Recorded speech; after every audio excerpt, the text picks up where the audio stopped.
مش معقول. اعرف منين ان دي اول مرة؟ عايزة تقنعيني ان انتي ما كانش ليكي علاقة برجالة قبل كده؟ انا كنت عايزة اللي اتجوزها ابقى اول راجل في حياتها. اعرف منين انا؟ ازيكم؟ انا فريدة، بنت عندها 22 سنة، في اجمل ايام عمري، في اجمل ايام حياتي. وفي يوم كنت خارجة مع زين صاحبي وتعرفت على كريم، وكنت فاكرة ان الايام عادي وده صديق ومفيش ما بيننا اي حاجة. واليوم عدى ومفيش اي حاجة خالص. لكن لما روحت لقيته بيكلمني وبعدين بيقول لي نتعرف ونكون صحاب وكده. فانا ما اديتش اي رياكشن وعادي، كنت فاكراه يبقى صديقي زي زين. واتكلمنا يوم ورا يوم، قربت منه وما حسيتش منه باي حاجة وحشة. وفي يوم قال لي ايه رأيك ما تيجي نرتبط؟ قلت له بس احنا صحاب. يا بنتي صحاب مين؟ وافقي بس وملكيش دعوة، هعيشك اجمل ايام حياتك. ومع الاسف لما اتعلقت بيه وارتبطت بيه، واحدة واحدة بدأت نرجسيته تبان.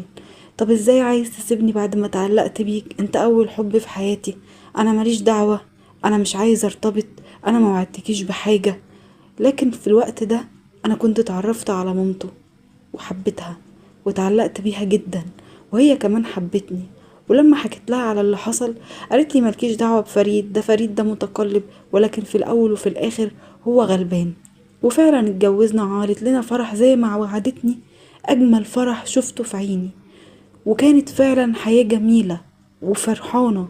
لكن لما دخلنا بيتنا اتحول على السرير. انت جبت كل الخبرة دي منين؟ وازاي كنت عارفة كل اللي انت عملتيه؟ ازاي ما حسيتكيش مستغربة؟ صدقني انت اول راجل تدخل حياتي، واكبر دليل اللي حصل ما بيننا دلوقتي. هاي واعرف منين؟ انت واحدة عارفة كل حاجة وفاهمة كل حاجة.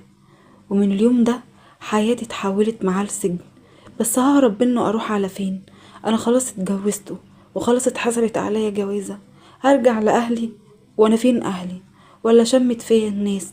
ولا هيطردني في الشارع؟ ولا اروح فين؟ مع الاسف استسلمت وعشت معاه. وفجأة رجع زين تاني حياتنا. زين كان مجرد صديق، وانا اعرف منين ان انت صديقها؟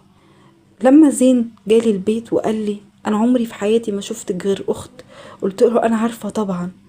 رجع تاني اتخانق معاه وطلع الوحش اللي جواه. لكن انا كنت عايشة لولادي، بس لولادي، هكبرهم وهقف جنبهم. لكن هو صمم ان هو يطلقني ويبعد عني. هبعد اروح فين وارجع لمين؟ لكن كنت عارفة ان في واحدة ظهرت في حياته، الدكتورة هدير. تبدو ان هي محترمة ومؤدبة وغالية،